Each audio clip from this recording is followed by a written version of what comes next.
with Whit Johnson outside Mount Sinai Morningside Hospital in New York City with the latest. Good morning, Whit.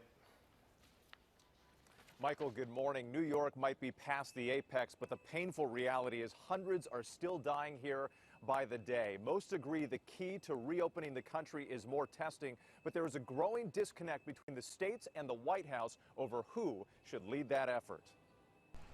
This morning, as the U.S. death toll tops 40,000, the debate heating up on how to reopen the country.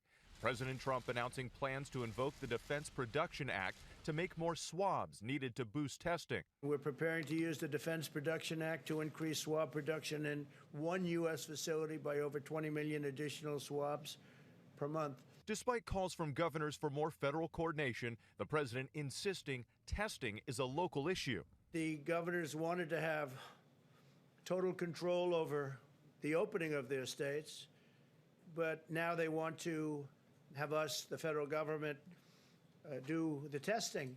And again, testing is local. In hardest hit New York State, the number of infections reaching nearly 250,000 people.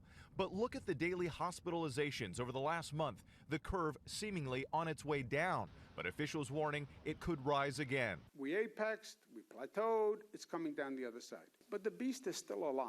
The state health department rolling out an antibody testing survey starting today, beginning with 3,000 of the state's nearly 20 million people.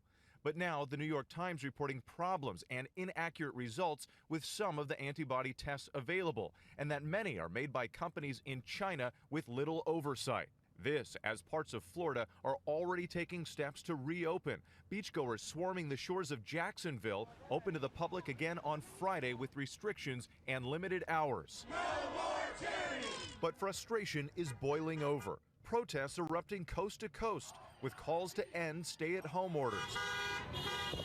Thousands lining the streets of Wisconsin. We want to go back to work. Rallying cries from Washington to Colorado to Maryland, where 31-year-old Amber Pinkham, who owns her own hair salon, says she's desperate for a lifeline. Because I do not have employees on payroll, I do not qualify for it. Just because we work by ourselves doesn't make us any less of a business.